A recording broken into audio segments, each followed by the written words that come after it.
Bonjour à tous pour ce premier épisode de Call Foire. Aujourd'hui, je vais vous présenter Call of War. Call of War est avant tout un jeu de stratégie en temps réel, réel. C'est-à-dire que si vous voulez déplacer une unité, par exemple cette unité,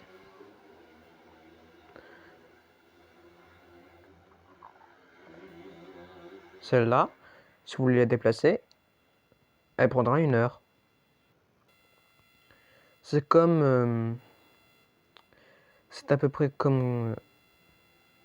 Enfin non, c'est pas du tout comme ça. Du coup, déplacer les unités en temps réel. On a aussi différents boutons que je vais vous expliquer. On a tout d'abord l'onglet diplomatie. Ici, on peut contacter tous les joueurs actifs, parce qu'il y a les inactifs en rouge et les actifs en vert. Par exemple, je veux contacter, on va dire, la France. On a tout d'abord des informations sur la France, sa doctrine, je vais vous l'expliquer tout à l'heure, son nombre de provinces, son moral, je vais aussi l'expliquer, ses points de victoire, sa capitale, ses effectifs militaires, et si elle est en guerre contre quelqu'un. Par exemple, là, elle est en guerre contre les États du Nord de l'Amérique. Donc ici, sur le petit point, sur le petit i, là, on peut savoir, on peut avoir le profil du joueur. Ici, on peut voir le niveau 77. Niveau 77, sergent technique. Il a rejoint 27 parties, victoire de coalition, 15. Coalition, c'est des joueurs qui se mettent en coalition, comme les clans dans Art of War 3.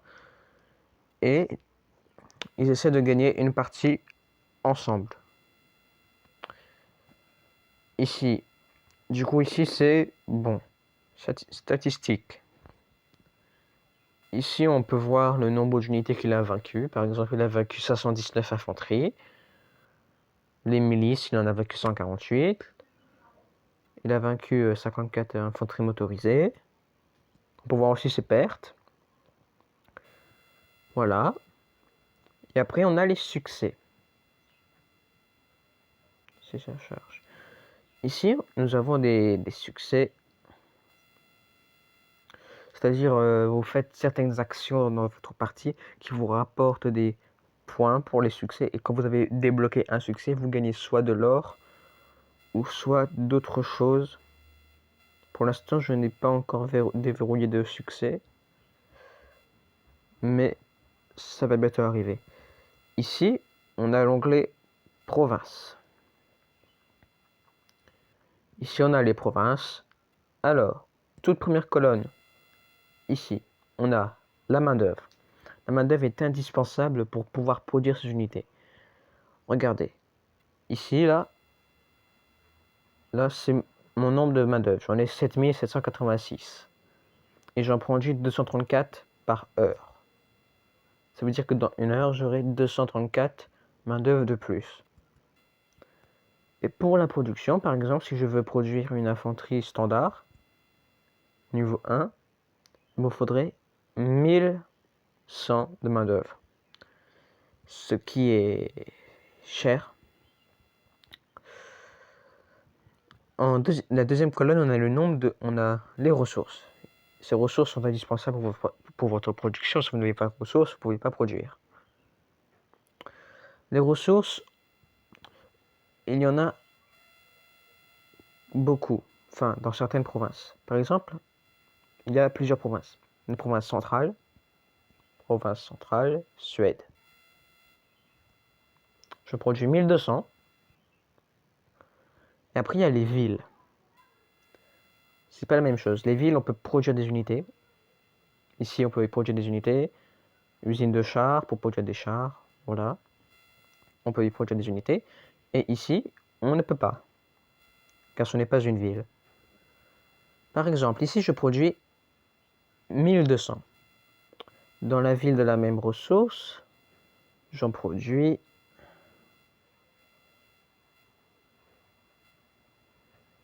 Et j'en produis 5100. On voit bien que les villes sont plus importantes que les provinces centrales. Les villes aussi servent pour les points de victoire que nous avons vu tout à l'heure. Les points de victoire, c'est les villes. Chaque ville représente 10 points de victoire. Regardez ici, on voit les petits points de victoire là, 10. Alors, je vous explique. Quand une unité capture une ville, une unité ennemie ou les vôtres, vous gagnez 10 points de victoire en plus. Les points de victoire s'actualisent chaque jour. Regardez ici, là, 21h. Il reste 21h02 le prochain jour.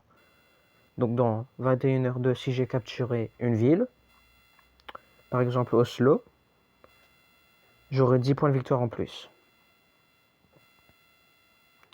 Voilà. Je crois que j'ai fait le tour des points de victoire. Alors, je vais maintenant vous expliquer pour le marché. Le marché, ici, on peut y acheter des ressources avec son argent. Là.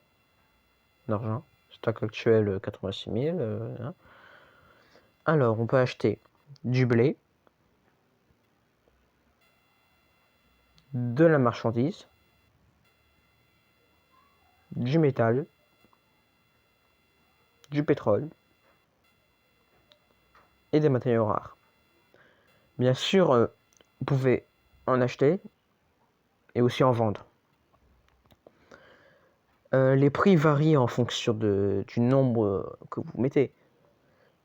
En fait, regardez là, par exemple, si je veux mettre une offre de blé, on voit bien que le prix unitaire actuel, il est 4,9. Donc si je le vends à 4, c'est pas bien. Je vais pas le vendre aussi à 30, non. Il faut trouver un juste milieu, on va dire 5. Ou 5,5. Là, je vais en vendre, je vais en mettre en vendre 1500. Voilà. Attends, il y a un petit problème. Là. Non, 1500.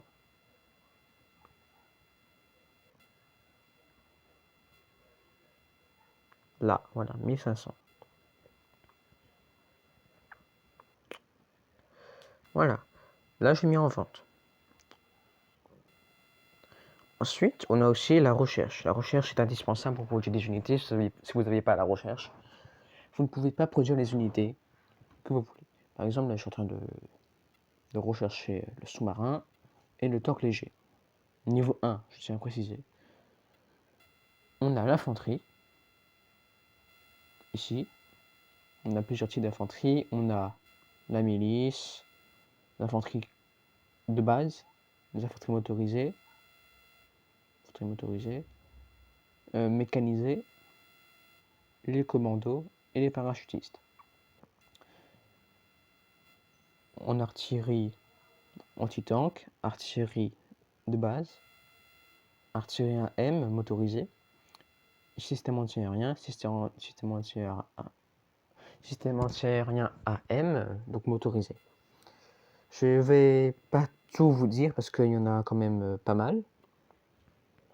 Donc, je vais expliquer ça dans une prochaine vidéo peut-être. Ensuite, on a ici, ça. Majoritairement, on utilise cet onglet pour les deux premiers là. Dans le cadre de la partie, on utilise ces deux premiers là. L'espionnage. Il y a un système d'espionnage. On peut recruter des espions pour 10 000. J'ai 78 000, je recrute pour 10 000. J'en ai plus. J'ai perdu 10 000. On aura un espion. Avec un espion, par exemple, là, je vais en recruter un. Attendez, je vais en recruter. C'est pas ça là. Là. Je vais en recruter un. Là. Et je vais le placer, on va dire, en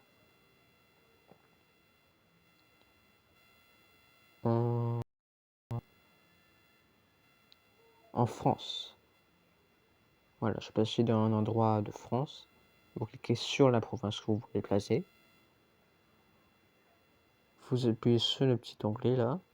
Et là, on a espionnage. Vous mettez espionnage.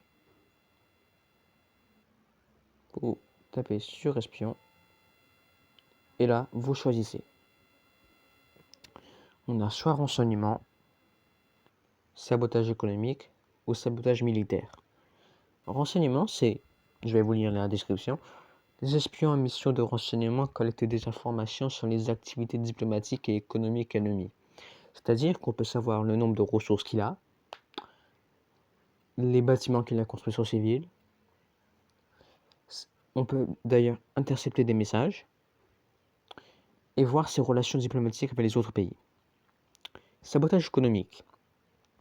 En mission de sabotage économique, les espions tentent de nuire à la production de ressources et au moral de l'ennemi. C'est-à-dire que votre espion, tous les jours, à la fin des jours, va soit détruire des ressources que votre ennemi ou voler des ressources que votre ennemi a produit et vous les donner. Ça ne rapporte pas beaucoup, mais ça peut être efficace sur le long terme. En cas de guerre longue, si vous avez un avantage économique sur votre adversaire, c'est très bien. Ensuite, on a sabotage militaire. Des espions en mission de sabotage militaire essayent d'interférer avec les plans et les infrastructures militaires de l'ennemi. C'est-à-dire que il va saboter des bâtiments de votre ennemi,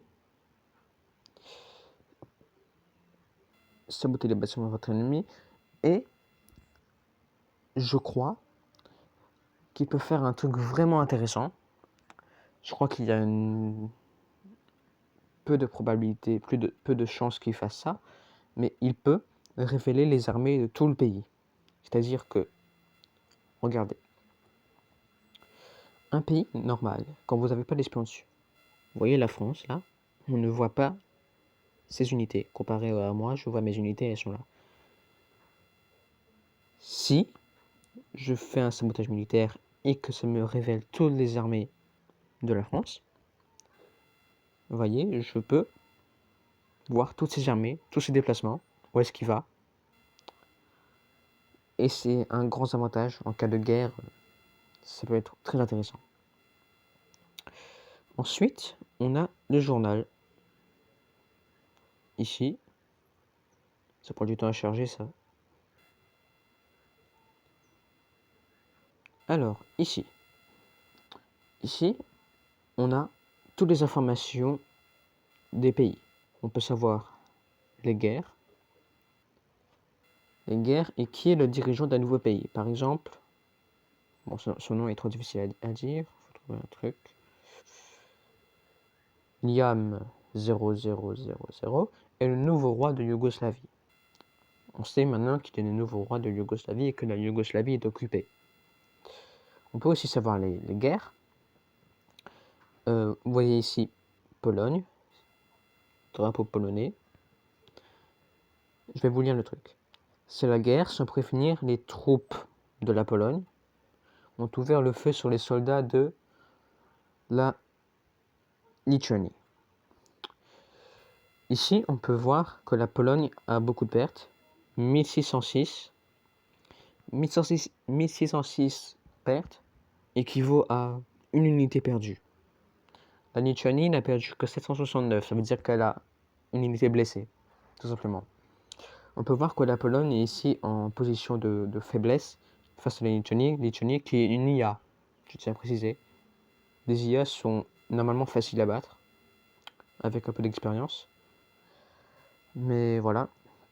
Donc la Pologne, on verra ça dans les prochaines vidéos. J'espère qu'elle va tenir, parce que sinon elle va se prendre la honte de sa vie. Et voilà. Et du coup, bah voilà. Et du coup, je crois que j'ai tout expliqué pour cet épisode. Du coup, je vous retrouverai. Attendez. J'ai oublié de dire quelque chose. Ici, je prépare mes troupes pour attaquer la Norvège ici présente. La Norvège qui est une IA, on peut le voir ici. Quand c'est rouge ici, ça veut dire que c'est une IA. Par exemple, ici, là, si ça veut bien charger, attends, voilà. Ici, quand c'est vert, c'est un joueur. Regardez-moi, là c'est vert, je suis un joueur. Donc, je vais attaquer la Norvège et je vous retrouverai quand mes unités seront placées, c'est-à-dire demain, je pense, pour lancer l'assaut. Et voilà. Ici, je suis en train de rassembler des unités, je vais les déplacer après. Donc, je vais vous laisser pour cet épisode. Merci à vous. Et ben, lâchez un like, hein, soyez pas radin, merci, au revoir. Et passez une bonne journée, prenez soin de vous.